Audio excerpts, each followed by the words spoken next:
भैया जी आपका गाड़ी चाहिए। ले लीजिए।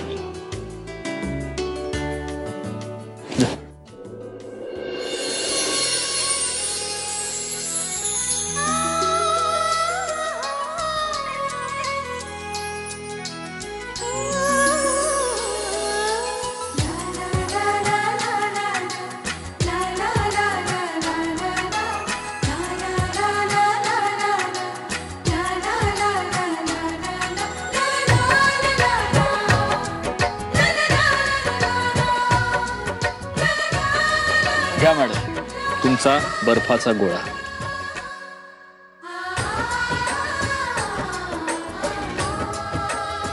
अहो तुम्ही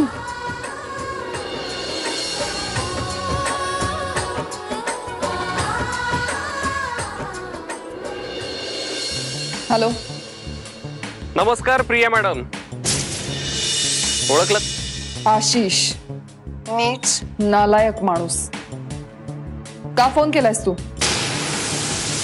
नाही बरोबर आहे, आम्ही नीच नालायक बरोबर आहे। ते म्हणतात ना गरज सरो वैद्य मारू, पण याच नीच आणि नालायक माणसाचा माझ्या मंजिरीला तुझ्या सत्यजित पासून लांब करण्यासाठी तू वापर करून घेतलास हेही विसरलीस।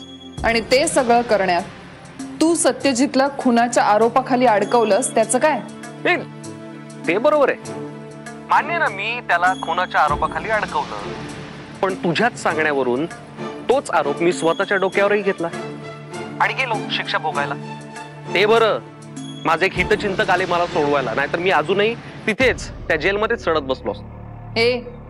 ते सगळं जाऊ द्या, तू इकडे फोन का केलायस ना ते सांग। त्याचं असं आहे ना प्रिया मॅडम की माझ्या मंजिरीचा वाढदिवस तुझा सत्यजित साजरा करतोय, तिला देवळात काय घेऊन जातोय, तिला गोळा काय खायला घालतोय। आशिष हे सगळं ना मला माहितीये, त्यात नवीन काय आहे? हा नवीन अजून पुढे आहे। नवीन असं आहे, देवळात जात असताना माझ्या मंजिरीला एक काटा रुतला आणि तुझ्या सत्यजितनी निर्लज्जपणे सगळ्या लोकांसमोर तिला उचलून घेतलं आणि देवळात घेऊन गेलं। काय? सत्यजितनी मंजिरीला उचलून घेतलं? हो, हे तर काहीच नाहीये, अजून पुढची गोष्ट ऐक। त्याने तिला नुसतं उचलूनच घेतलं नाही, तर तिला स्वतःच्या हाताने गोळा तयार करून खायला पण घातला। हे सगळं सांगून तू माझं सांत्वन करतोयस का माझ्या जखमेवर मीठ चोळतोयस? मी तुला फक्त एवढंच सांगण्याचा प्रयत्न करतोय की हे सगळं पुन्हा होऊ नये म्हणून आपण पुन्हा एकत्र यायला हवं। पण मी तुझ्यावर विश्वास का ठेवू? कसं आहे ना प्रिया मॅडम, आपल्याला एकमेकांशिवाय दुसरा ऑप्शनच नाहीये काही, त्यामुळे आता आपण पुन्हा एकत्र यायलाच हवं। तुम्ही फक्त मला दारुगोळा पुरवत राहा, मग बघा मी कसे बॉम्ब उडवतो ते। मी मैत्रीचा हात पुढे केलाय, तो स्वीकारायचा की नाही ते तुम्ही ठरवा। बाय।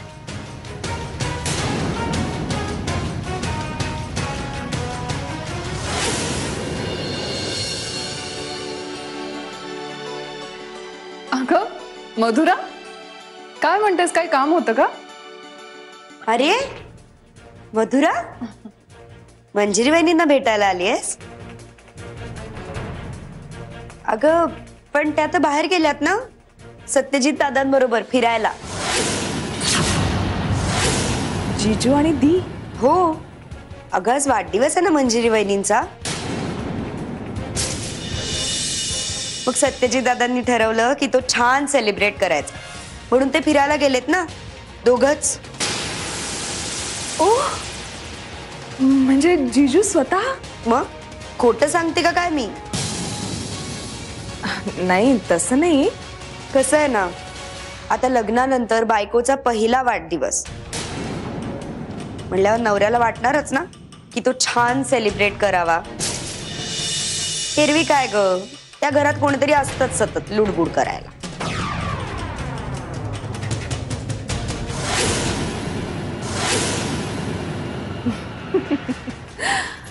हो ना नेत्रा बहिणी, खरंय। नवरा बायकोला एकांत हा मिळायलाच हवा. एकमेकांशी खूप बोलायचं असतं, खूप साऱ्या गप्पा मारायच्या असतात, गैरसमज दूर करायचे असतात. नाही का? आणि मग परक्यांचा उगाच त्रास नाही का?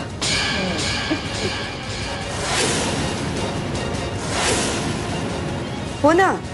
आणि त्यामुळे दादांनी आज आम्हाला सक्त ताकीद दिली आहे की संध्याकाळी कोणीही घरात थांबायचं नाही. हो,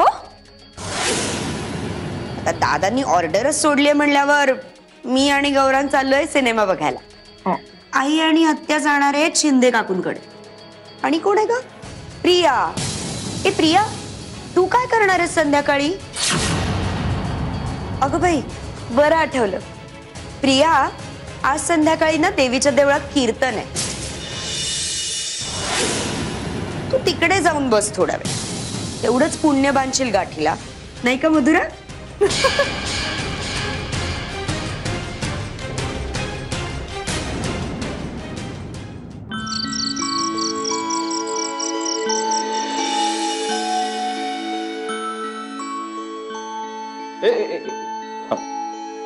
इथेच थांब. आतमध्ये आणखीन एक सरप्राईज आहे तुझ्यासाठी. आणखी एक सरप्राईज? हो. मनातल्या मनात 1 ते 100 आकडे मोजायचे. ते मोजून झाले की मगच आत यायचं. ओके? इथेच थांबायचं. No cheating. हसताना खूप छान दिसतेस तू.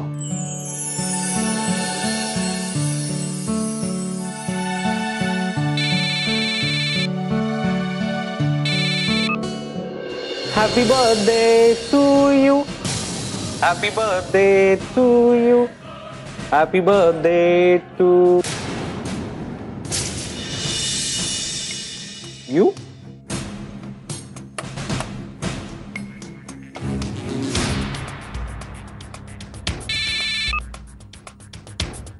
काय आहे म्हणू? हा बाबू, फोन का कट केलास? असं नाही करायचं बाळा. तू फोन कट केल्यानंतर मला काय वाटेल, मला किती त्रास होईल, मला किती दुःख होईल याचा साधा विचारही नाही केलास तू. दिस इज नॉट फेअर यार. आणि मला त्रास झाला तर तो त्रास कुणाला भोगावा लागणार आहे? तुलाच ना. मग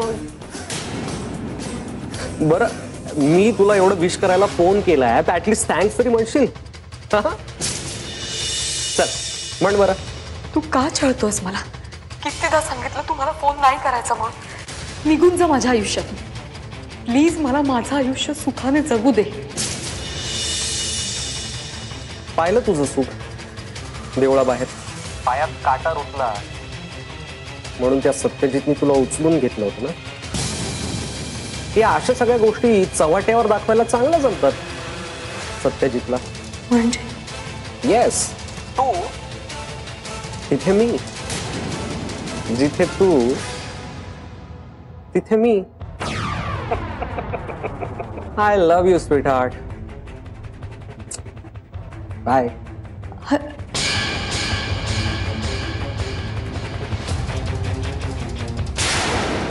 अहो,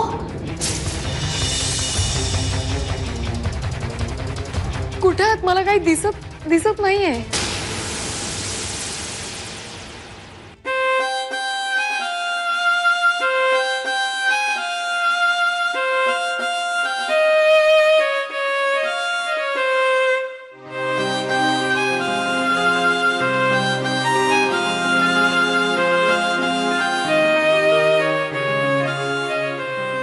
अहो हे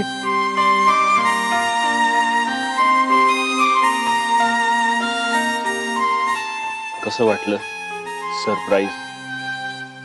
अहो हे एवढं सगळं करायची काय गरज होती? फक्त तुझ्यासाठी.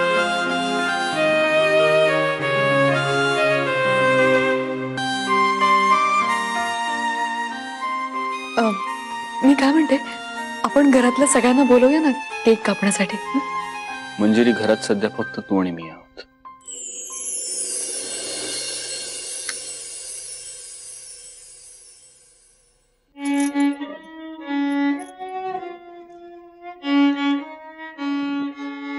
Happy birthday to you.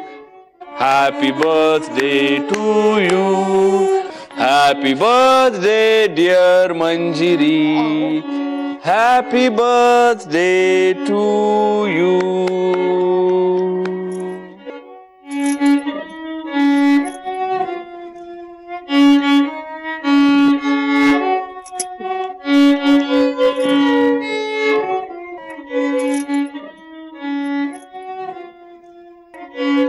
Happy birthday.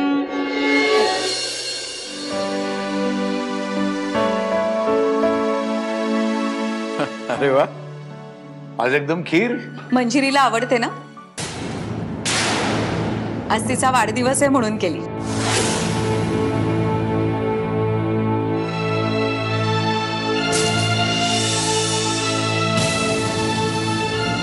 दादा, आजपर्यंत मंजिरीचा एकही वाढदिवस असा गेला नाही ज्या दिवशी तुम्ही खीर खाल्ली नाही. पण मंजिरी,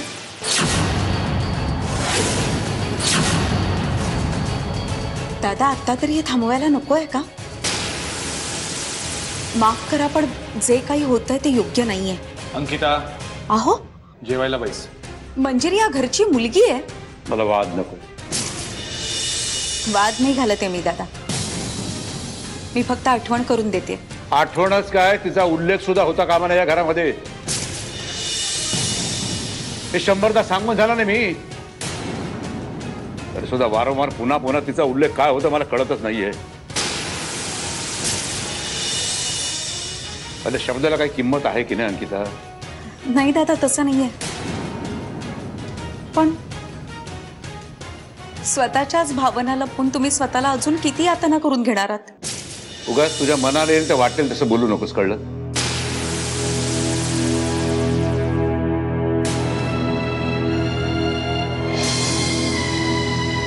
मी तुमच्या टेबलवरचं चॉकलेट कधीच मंजिरीला कुरिअर केलं.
आजचा वाढदिवस मी कधीच नाही विसरू शकत.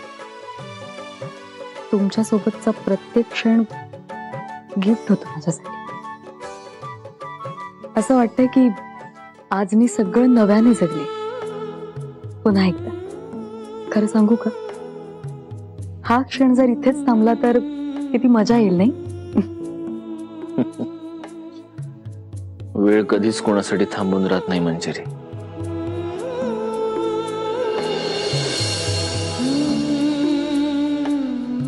अहो,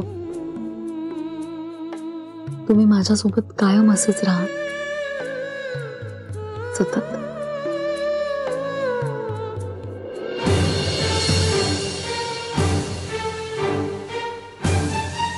कायमचं काहीच राहत नाही मंजिरी, काहीच नाही. सरणारा प्रत्येक क्षण भूतकाळात जमा होतो, तो पुन्हा कधीच येत नाही. मी तुला शब्द दिला होता की तू जे काही मागशील ते मी तुला देईन. तू वाढदिवसाचं गिफ्ट म्हणून पूर्वीचा सत्यजित मागितलास, तो मी तुला दिला. असाच होता पूर्वीचा सत्यजित. मलाही खूप बरं वाटलं आज इतक्या दिवसांनी त्याला पुन्हा भेटून. मला जाणवलं की त्याच्या आयुष्यात किती सुख होतं, किती आनंद होता.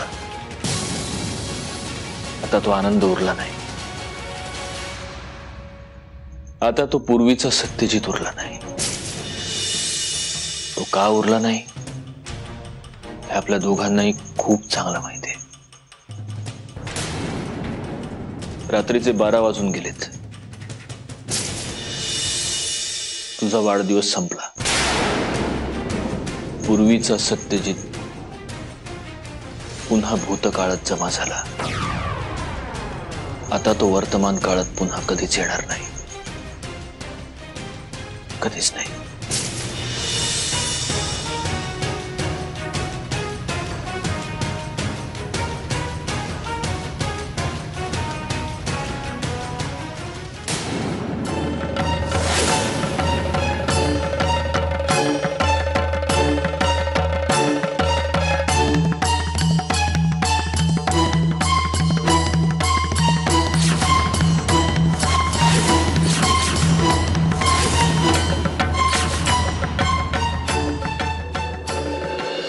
हाय.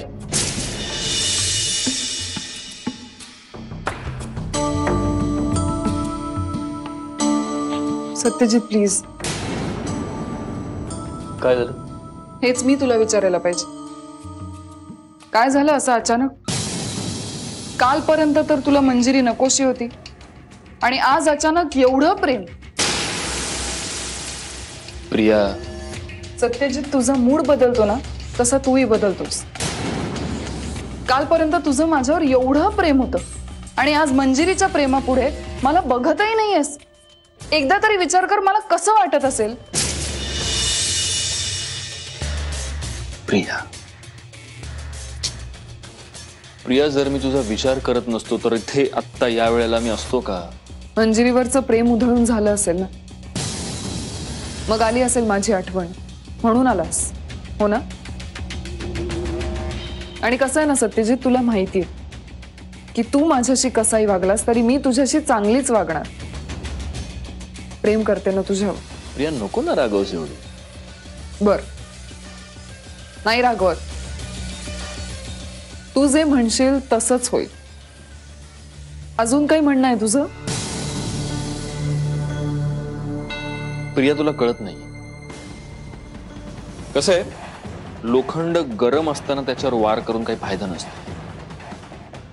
आधी ते गार होऊ द्यायचं असतं आणि मग त्याच्यावर घाव घालायचा असतो. एखाद्या माणसाशी आपण सतत वाईट वागत राहिलो, त्याला घालून पाडून बोलत राहिलो तर काही वेळाने त्याला फरक पडेन असं होतं.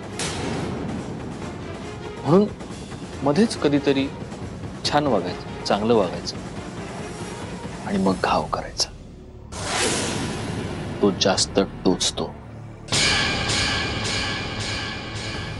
येते लक्षात?